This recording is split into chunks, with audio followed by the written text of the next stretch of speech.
ரமதான் மாதத்தில் செய்த வணக்க வழிபாடுகள் எம்மை விட்டு எங்கே சென்றது? ரமதானில் செய்த மிகப்பெரிய வணக்க வழிபாடு, மிக கண்ணியமான வணக்க வழிபாடு எதுங்க சொல்லுங்க? தொழுகை. ரமதானுக்கு முன்னாலும் அதுதான் சிறந்த வணக்க வழிபாடு, ரமதானிலும் அதுதான் சிறந்த வணக்க வழிபாடு, ரமதானுக்கு பிறகும் அதுதான் சிறந்த வணக்க வழிபாடு. அல்லாஹ்வுடைய தூதரிடத்திலே கேட்கப்பட்டது, ஐயுல் அமாலி அஃதல், அமல்களில் சிறந்தது எது? அல்லாஹ்வுடைய தூதர் சொன்னார்கள், ஸலாத்து லி வக்திஹா, தொழுகை அதனுடைய நேரத்தில் தொழுதல். சுப்ஹானல்லாஹ். தொழுகையை லி வக்திஹா, அதனுடைய நேரத்தில் தொழுதல். வ பிர்ருல் வாலிதைன், அப்படினா தாய் தந்தையர்களுக்கு பணிவிடை செய்தல். சும்மல் ஜிஹாது ஃபீ சபீலில்லாஹ், அல்லாஹ்வுடைய பாதையில். சுப்ஹானல்லாஹ். எதுக்கு முன்னாடி அல்லாஹ்வுடைய தூதர் சிறந்த அமல்னு சொன்னாங்க? ஜிஹாதிற்கு முன்னால், பெற்றோர்களுக்கு பணிவிடை செய்வதற்கு முன்னால் சிறந்த அமல் தொழுகை. இந்த ஜிஹாதுடைய தேட்டம் உள்ளத்தில் இருப்பவர்கள் கூட தொழுகையை சரியாக கடைபிடிப்பது கிடையாது. ஜிஹாதை பற்றி பேசுபவர்கள், முஸ்லிம் சமூகத்தின் பிரச்சனைகளை எடுத்து சொல்பவர்களுக்கு கூட வணக்க வழிபாட்டுடைய இந்த அமலில் ஆர்வம் கொள்வது குறைவு. சுப்ஹானல்லாஹ். எவ்வளவு கண்ணியமான அமல் தெரியுமா? அல்லாஹ்வுடைய தூதர் ஸல்லல்லாஹு அலைஹி வஸல்லம் ஒரு முறை கேட்டார்கள், உங்களுடைய வீட்டின் வாசலில் ஆறு ஓடுகிறது, ஒருவர் 5 முறை அந்த ஆற்றில் குளிக்கிறார், அவருடைய உடம்பில் அழுக்குகள் ஒட்டுமா? என்ன சொன்னார்கள் சஹாபாக்கள்? நம்ம என்ன சொல்லுவோம்? எப்படி ஒட்டும்? 5 முறை ஒரு குளித்தால் உடம்பில் அழுக்கு இருக்குமா? அல்லாஹ்வுடைய தூதர் ஸல்லல்லாஹு அலைஹி வஸல்லம் சொன்னார்கள், அதுதான் 5 நேர தொழுகைக்குரிய உதாரணம். அதன் மூலமாக பாவங்கள் அழிக்கப்படுகிறது, பாவங்கள் நீக்கப்படுகிறது. ஒரு மனிதர் அல்லாஹ்வுடைய தூதர் ஸல்லல்லாஹு அலைஹி வஸல்லம் இடத்தில் ஓடி வந்தார். அல்லாஹ்வுடைய தூதரே, பாவம் செய்து விட்டேன், தண்டனையை நிறைவேற்றுங்கள் என்று சொன்னார். சுப்ஹானல்லாஹ். இன்னி அஸப்து ஹத்தன் ஃபகின்ஹு, பாவத்திற்குரிய ஒரு செயலை செய்து விட்டேன், தண்டனையை நிறைவேற்றுங்கள். அல்லாஹ்வுடைய தூதர் ஸல்லல்லாஹு அலைஹி வஸல்லம் அவரை புறக்கணித்து விட்டார். அஸருடைய நேரம், ஸலாத்துல் அஸருடைய நேரம். சஹாபாக்கள் இருக்கிறார்கள் பள்ளியில், வந்து இப்படி சொல்கிறார். அல்லாஹ்வுடைய தூதர் ஸல்லல்லாஹு அலைஹி வஸல்லம் எதுவுமே அவற்றை சொல்லல, அமைதியா இருந்தாங்க. அஸருடைய தொழுகை முடிந்தது. மீண்டும் வந்தார். அல்லாஹ்வுடைய தூதரே, பாவம் செய்து விட்டேன், தண்டனையை கொடுங்கள். அல்லாஹ்வுடைய தூதர் ஸல்லல்லாஹு அலைஹி வஸல்லம் அது என்ன பாவம், என்ன குற்றம், எவ்வளவு விரிதம் அளிக்கக்கூடிய குற்றம் எதுவுமே கேட்கல. ஒரே கேள்வி கேட்டாங்க, ஹல் ஸல்லைத்தல் மஅனல் அஸர், எங்களோடு அஸருடைய தொழுகையை தொழுதியா? எங்களோடு அஸருடைய தொழுகையை தொழுதீர்களா? அவர் சொன்னார், ஆம் அல்லாஹ்வுடைய தூதரை தொழுதேன்.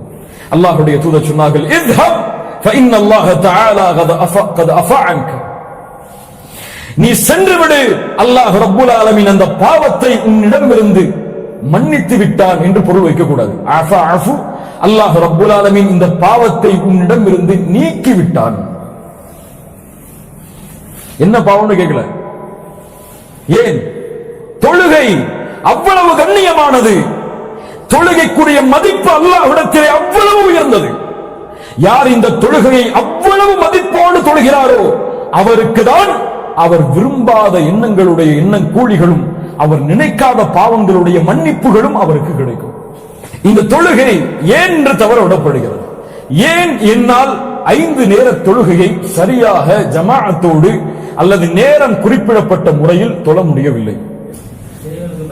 இங்கே ஒரே ஒரு கேள்விதான், எது முக்கியம்? அவ்வளவுதான், நான் சொல்லிடுறேன். எது முக்கியம்? இந்த கேள்விக்கு பதில் தெரிஞ்சா நம்முடைய வாழ்க்கையில் எது முக்கியம் எனக்கு தெரியும், உங்களுக்கு தெரியும். ஒரு தொழில் நடந்து கொண்டிருக்கிறது, ஒரு மீட்டிங், உலகத்தில் இருக்கும் எல்லா வல்லுநர்களும் ஒன்று சேரக்கூடிய ஒரு சபை. அங்கே எனக்கும் ஒரு அமர்வு, உட்கார்ந்து கொண்டிருக்கிறேன். அதான் சொல்லப்படுகிறது பள்ளியில், அல்லாஹு அக்பர் அல்லாஹு அக்பர், அதான் சொல்லப்படுகிறது. இந்த நேரத்தில் என் உள்ளத்தில் ஒரு கேள்வி வருகிறது. தொழுகைக்கு அதான் சொல்லப்படுகிறது, அல்லாஹ் தான் மிகப்பெரியவன் என்ற அழைப்பு வருகிறது. எனக்கு முன்னால் உலகத்தின் தலைவர்கள் உட்கார்ந்து இருக்கிறார்கள். இந்த நேரத்தில் நான் தொழுகையை முற்படுத்துவதா, அதை விட சொல்ல வேண்டும் என்றால் அல்லாஹ்வின் கட்டளையை முக்கியத்துவப்படுத்துவதா அல்லது இந்த தொழிலை முக்கியத்துவப்படுத்துவதா? இந்த ரெண்டு தான் கேள்வி. யார் தொழிலை முக்கியத்துவப்படுத்துகிறார்களோ, அவர்கள் விரும்பினாலும் விரும்பவில்லை என்றாலும் அவர்கள் அல்லாஹுவை விட, அல்லாஹ்வின் கட்டளையை விட தொழிலுக்கு தான் தங்களுடைய வாழ்வில் முக்கியத்துவத்தை ஏற்படுத்தி வைத்திருக்கிறார்கள். யார் அந்த அமர்வை விட்டு எழுந்து தொழுகைக்குரிய நேரம் முடிவதற்கு முன்னால் தொழுகைக்காக அந்த அமர்வை புறக்கணித்து செல்கிறாரோ அல்லது அனுமதி கேட்டு செல்கிறாரோ, கண்ணியமான முறையில் சென்று தொழுது வருகிறாரோ, இவர் தொழுகைக்கு முக்கியத்துவத்தை கொடுப்பவர். அதாவது அல்லாஹ்வுடைய கட்டளைக்கு முக்கியத்துவத்தை தருபவர். என் வாழ்வில் வரக்கூடிய எல்லா நிலையிலும் இதை பொறுத்து பார்த்தால், என் ரப்பு எனக்கு முக்கியமா, என்னை படைத்தவன், பரிபாலிப்பவன், உணவளிப்பவன், இந்த வாழ்வாதாரத்திற்கு சொந்தமானவன், இவன் எனக்கு மிகப்பெரியவனா, அல்லது என் தொழில், என் வருமானம், என் குடும்பம், என் திருவிழா, என் வீட்டு நிகழ்ச்சிகள், இது என்னுடைய வாழ்வில் மிகப்பெரியதா என்ற கேள்விக்குரிய பதில் அல்லாஹ் மிகப்பெரியவன் என்று யாருடைய உள்ளத்தில் எழுகிறதோ அவர்கள் தான் வெற்றியாளர்கள். யாருடைய உள்ளத்தில் இழவில்லையோ அவர்கள் தான் நஷ்டவாளிகள், தோற்றவர்கள், வாழ்வின் யதார்த்தத்தை, உண்மையை அறியாதவர்கள், ஷைத்தானுக்கு தன்னை அடிபணிய வைத்த முற்றிலுமான அடிமைகள். அல்லாஹ் ரப்புல் ஆலமீன் அந்த கூட்டத்தில் இருந்து நம்மை பாதுகாப்பானாக.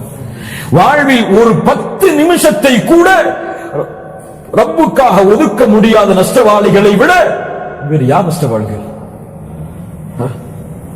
ஒரு 5000 திர்ஹம் அல்லது 10,000 திர்ஹம் சம்பளத்தை கொடுக்கிற ஒரு முதலாளிக்காக ஒரு நாளில் எத்துணை நேரத்தை அவர் ஒதுக்க சொன்னாலும் ஒதுக்க தயார். இந்த நோயை என் ரப்பு கொடுத்தால் அவனை தவிர யார் நீக்க முடியும்?